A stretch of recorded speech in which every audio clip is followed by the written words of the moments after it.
Près d'un siècle après la mort de Catherine de Valois, son tombeau fut ouvert lors de son déplacement, exposant ses restes en décomposition. Mais ce qui suivit fut encore plus terrifiant.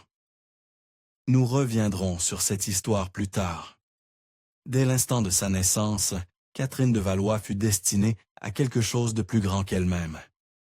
Fille cadette du roi Charles X de France et de son épouse Isabeau de Bavière, Catherine vit le jour le 27 octobre 1401. À cette époque, le conflit entre la France et l'Angleterre faisait rage depuis 50 longues années. Catherine naquit en plein cœur de ce qui deviendrait plus tard la guerre de 100 ans, une série de batailles sanglantes entre l'Angleterre et la France pour le contrôle des territoires français et du trône de France. Au moment de la naissance de Catherine, Henri IV était roi d'Angleterre. Il était le troisième roi à siéger sur le trône alors que la violence faisait rage. À ce stade, la France manquait désespérément de ressources, gaspillées dans une querelle sans fin. Mais elle ne pouvait tout simplement pas admettre la défaite. Heureusement, elle avait encore un atout dans sa manche. Elle avait des filles.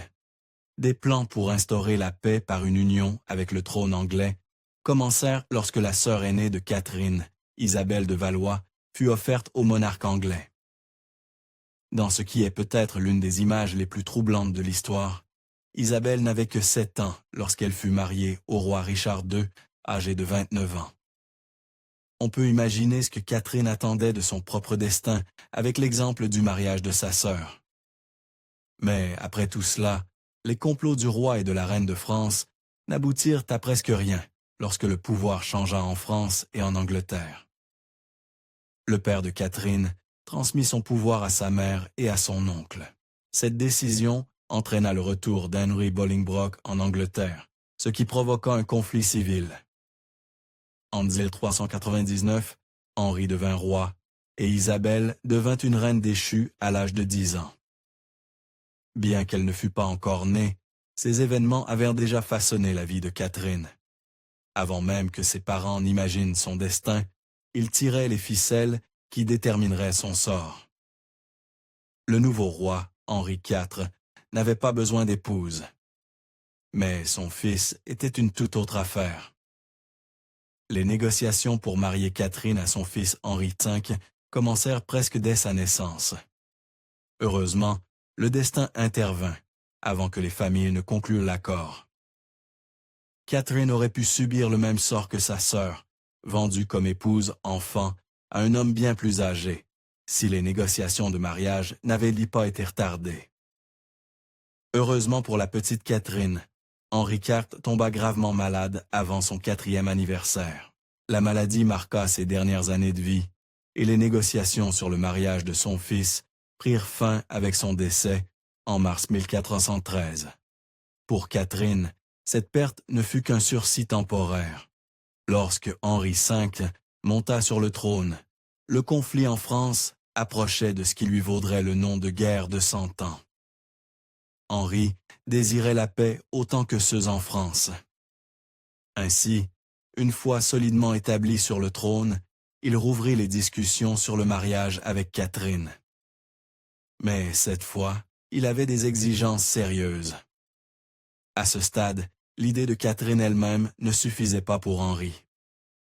Il aurait peut-être accepté le mariage, mais il voulait quelques compensations en retour. De grandes compensations. À savoir, une dot considérable et la reconnaissance par la couronne de son droit au trône de France. Après tout, c'est ce pourquoi il se battait depuis près de 100 ans. Mais lorsque la cour française hésita à répondre à ses exigences, Henri s'assura qu'il le regretterait. Désireux de gloire militaire et de renforcer sa position de roi, Henri décida de lancer un siège contre la France.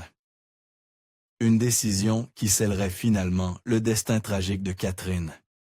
Cette attaque flagrante contre leur pays aurait dû compromettre les discussions de mariage. Mais Catherine de Valois n'eut pas cette chance. Henri V remporta l'une des batailles les plus réussies de la guerre de 100 ans. Pourtant, Malgré la nette défaite de la France lors de la célèbre bataille d'Azincourt, le jeune roi continuait à planifier son mariage. À ce stade, Catherine était adolescente et réputée très attirante. Henri la voulait initialement pour ce qu'elle représentait, une victoire sur la France. Mais il suffit d'une rencontre pour que tout change. La beauté de Catherine attira l'attention d'Henri dès qu'il posa les yeux sur elle. Il fut charmé. Mais en tant que roi, il devait encore gérer le conflit entre les deux pays. Et ils étaient toujours membres de deux familles rivales. Aussi jolie et désirable que fût Catherine, Henri ne cesserait pas son invasion sans obtenir ce qu'il voulait vraiment, le trône de France. Le conflit et les négociations autour du mariage ne firent l'eau que retarder l'inévitable. Enfin, en mai 1420, la France signa le traité de Troyes. Le père de Catherine fut forcé de reconnaître Henri et ses descendants comme héritiers du trône de France. En fin de compte, cela ne leur coûta que leur fille bien-aimée. Les choses s'accélérèrent rapidement après la signature de l'accord de paix. Après des années d'incertitude, Catherine épousa Henri, le 2 juin 1420, probablement à la cathédrale de Troyes. Les années de retard permirent à la jeune reine d'atteindre son 19e anniversaire avant de se marier. Henri avait 34 ans. Compte tenu de l'alternative, les choses auraient dû pu être bien pires. Mais malheureusement, son mariage ne fut pas à la hauteur des contes de fées. Catherine ne le savait pas à l'époque, mais sa vie allait devenir un véritable cauchemar. Catherine retourna en Angleterre avec son nouvel époux, parcourant la campagne avant d'être couronnée reine à l'abbaye de Westminster en février 1421. Leur grande union donna peut-être à Henri la couronne française, mais elle n'inaugura pas une période de paix entre les deux nations. Les combats continuèrent en France, même alors que le jeune couple célébrait leur nouvelle union. Malgré sa grossesse avancée, Henri laissa sa femme derrière lui en juin 1421 pour retourner à ses campagnes militaires en France. Enceinte et seule dans un pays étranger, qui était pratiquement un territoire ennemi, Catherine affronta son avenir seule. Henri ne revint jamais de France. Elle donna naissance à son unique fils et héritier le 6 décembre 1421 au château de Windsor. Malgré avoir nommé leur fils du nom de son père, le garçon ne rencontra jamais Henri. Toujours en guerre en France, Henri ne revint pas du champ de bataille pour rencontrer son nouveau-né. Laissée seule dans un pays étranger, Catherine ne revit jamais son mari. Le siège de Meaux commença un mois avant que Catherine n'accouche. Henri fut retenu par sa bataille, pensant peut-être qu'il rentrerait chez lui pour rencontrer son fils une fois tout terminé. Mais cela n'arriva jamais. Au lieu de cela, il tomba gravement malade. Il succomba à sa maladie le 31 août 1422. Henri, le roi anglais, termina sa vie en France, laissant sa femme française affronter seul les loups en Angleterre. Malgré ses 20 ans seulement, Henri laissa Catherine veuve. Il laissa également son fils de 8 mois devenir roi. Pour compliquer encore les choses, Charles VI de France décéda quelques mois plus tard. Grâce au traité de Troyes, le fils de 8 mois de Catherine devint non seulement roi d'Angleterre, mais aussi roi du nord de la France. En tant que mère, cela plaça Catherine dans une position unique, à la fois fragile et puissante. Vous vous demandez peut-être comment un nouveau-né peut être roi? Eh bien, lorsqu'un roi est couronné bien avant d'atteindre l'âge de la maturité, un régent prend le commandement, un adulte pour guider et gouverner à sa place, jusqu'à ce qu'il puisse prendre des décisions par lui-même. Historiquement, ce rôle revient généralement à la mère du garçon. Mais Catherine était française. Et selon la cour anglaise, on ne pouvait pas lui faire confiance. Ainsi, cet honneur revint au frère d'Henri, Humphrey, duc de Gloucester. Comme vous pouvez probablement le deviner, le beau-frère de Catherine ne se préoccupait pas seulement de contrôler son neveu. il devait aussi contrôler Catherine. Pour maintenir la jeune reine à sa prétendue juste place, il alla jusqu'à des extrêmes inimaginables. À 21 ans, Catherine de Valois était encore en âge de se remarier. Non seulement cela, mais en tant que reine douairière et mère du roi, elle exerçait un pouvoir considérable. Un pouvoir qui pourrait passer à son prochain mari et à tout enfant hypothétique issu de cette union. Cela préoccupait grandement Gloucester. Dire qu'il se sentait menacé serait un euphémisme. Il savait qu'il ne pouvait ni l'exiler ni l'ignorer, mais il pensait qu'elle pouvait être contrôlée. Heureusement pour la couronne, des preuves suggèrent qu'une affection sincère existait entre Catherine et Henri, malgré la brièveté de leur mariage. Cela a peut-être permis une période de grâce avant que Catherine ne commence à chercher un autre homme pour combler le vide laissé par Henri dans sa vie. Mais en 1427, cette période était révolue, et Catherine semblait à nouveau sur le marché, au grand déplaisir de Gloucester. Sous la direction du duc, le Parlement adopta une loi qui restreignait considérablement l'autonomie de la reine sur sa propre vie amoureuse. Il ne pouvait pas exactement interdire à Catherine de se remarier. Son pouvoir et sa position la protégeaient à cet égard. Elle restait une femme autonome, mais il pouvait rendre l'idée de l'épouser beaucoup moins attrayante. La loi adoptée par le Parlement stipulait que Catherine ne pouvait essentiellement pas se marier sans le consentement du roi. Techniquement, Catherine restait libre d'épouser qui elle voulait. Mais tout futur mari encourait un piège important si le roi ne l'approuvait pas. Si elle épousait un homme sans le consentement du roi, rien ne lui arriverait à elle. Ses titres et sa position la protégeaient, mais son mari perdrait tout. Tout mari qui épouserait Catherine sans la permission du roi perdrait ses terres et ses possessions.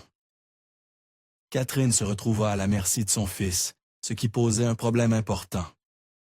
Que ce soit par affection entre elle et son fils importait peu. Au moment de l'adoption de la loi, Henri VI n'avait que 6 ans. En gros, Catherine ne pouvait pas épouser un autre homme sans le consentement de son fils de 6 ans, à moins qu'elle et son futur mari ne veuillent risquer de tout perdre. Mais cette loi pourrait avoir eu l'effet inverse et pousser Catherine dans les bras de l'homme le plus inapproprié possible.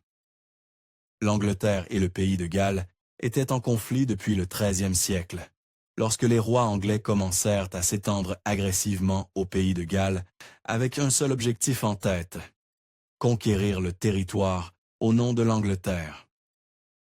Bien que l'Angleterre ait réussi, le pays de Galles refusa de se soumettre docilement et d'accepter son sort. Les tensions étaient vives entre les deux nations, surtout dans les années 1400. Ainsi, le choix suivant de Catherine en matière d'amant provoqua un scandale généralisé. Owen Tudor descendait d'une puissante famille galloise. Même si les liens avec les anciens trônes gallois avaient disparu au profit de la nouvelle classe dirigeante anglaise, sa famille conservait une influence significative. Malgré son héritage gallois, Owen parvint à obtenir une place importante au sein de la maison royale, commandant le respect en tant que courtisan. Bien que Catherine ne pût se marier sans le consentement du roi, l'histoire accepte que Catherine et Owen Tudor se soient mariés, mais en secret. Leur mariage fut probablement gardé secret, en raison des implications sociales et du scandale potentiel, étant donné qu'ils se marièrent sans consentement royal. Bien qu'il n'existe aucune trace de la date de ce mariage, beaucoup supposent qu'il a dû avoir lieu vers 1429 ou 1430, car Catherine quitta la maison de son fils à cette époque. Bien que les historiens le supposent, ils n'ont aucune preuve, même s'il semble étrange qu'un mariage aussi significatif entre un couple aussi controversé n'ait aucune trace. Le mariage de Catherine et Owen est l'une des nombreuses anomalies étranges de l'histoire. Pourtant, malgré cela, aucune preuve n'indique que quiconque ait jamais remis en question la validité de cette union à l'époque, ou au fil de l'histoire. Ainsi, le second mariage de Catherine changea à jamais le visage de l'Angleterre. Nous savons que leur mariage produisit au moins 3 fils, dont Edmund Tudor, qui devint le père du roi Henri VII, le fondateur de la dynastie Tudor. C'est exact. Sans Catherine et Owen, Henri VIII et tout ce qui suivit n'auraient jamais existé. C'est aussi cette dynastie qui éclaire quelque peu le mystère du mariage de Catherine et Owen. Alors que leurs enfants continuèrent à changer l'Angleterre, Catherine malheureusement ne vécut pas pour le voir. Elle décéda début janvier 1437, à l'âge de 35 ans. La cause officielle de ce décès est l'accouchement, car elle serait morte quelques jours après avoir donné naissance à Londres à l'un de ses 6 enfants. On déposa Catherine dans la chapelle de la Vierge à l'abbaye de Westminster. Parce qu'elle s'était remariée, elle perdit le droit de reposer aux côtés de son premier mari, le roi Henri V. Catherine resta dans ce lieu de repos jusqu'à ce que son petit-fils Henri VII remporte le trône. Le nouveau roi avait de grands projets pour l'abbaye de Westminster. Dans ce cadre, il ordonna la destruction de la chapelle de la Vierge pour en construire une nouvelle. Bien qu'elle ne fût plus en vie, on pourrait dire que c'est là que les véritables ennuis de Catherine de Valois commencèrent. Pour rénover la chapelle, ils décidèrent de déplacer tous ceux qui s'y trouvaient, y compris Catherine. Ils la déplacèrent dans un lieu temporaire et l'oublièrent complètement. Certaines sources suggèrent qu'Henri VII détruisit délibérément les restes de sa grand-mère, cherchant à couper les liens avec elle, et toute rumeur d'une règle illégitime. D'autres affirment simplement qu'il l'oublia, tout comme tout le monde. Quelle qu'en soit la raison, les résultats furent les mêmes et tout aussi tragiques. Le tombeau de Catherine s'était considérablement détérioré. Vers le début des années 1500, ils la déplacèrent près du grand tombeau de son premier mari. Et dans le processus, le couvercle se brisa, révélant ses restes à l'intérieur. Le problème est que personne ne referma le tombeau. Au lieu de cela, ils laissèrent Catherine là, négligée, oubliée et exposée à côté de son glorieux mari. Cela était déjà assez brutal, mais une honte supplémentaire s'abattit sur Catherine. Les souverains successifs la laissèrent exposée à quiconque passait par là. Ses restes devinrent une attraction touristique, les gens venant l'observer. Des années plus tard, des écoliers malmenèrent le corps exposé, endommageant et même retirant des parties des restes. Il semblait que personne ne veillerait sur cette reine oubliée. Un léger répit vint pour Catherine en 1768 lorsqu'ils déplacèrent ses restes dans un lieu privé. Cela la protégea, mais elle resta oubliée. Ce n'est qu'en 1877, sous le règne de la reine Victoria, qu'ils reposèrent enfin Catherine aux côtés de son premier mari, avec l'honneur qu'elle méritait. Cela arriva peut-être 400 ans trop tard. Mais l'ironie est qu'il fallut une reine pour réaliser qu'une autre reine méritait un lieu de repos convenable. Heureusement, la reine Victoria fut à la hauteur de la tâche, et restaurer le tombeau royal de Catherine à côté de son premier mari, Henri V, fut vraiment la meilleure façon de commémorer le mariage qu'ils avaient eu et de reconnaître l'amour qu'ils partageaient. Malgré des années d'indignité, l'Angleterre doit beaucoup à Catherine. Sans elle, elle ne serait pas ce qu'elle est aujourd'hui. Merci d'avoir regardé History Expose. Si vous aimez découvrir les meilleures histoires de l'histoire, cliquez sur « J'aime » et abonnez-vous pour continuer à explorer avec nous. N'oubliez pas de visiter notre page principale, Factinet, pour découvrir encore plus de faits incroyables sur tout.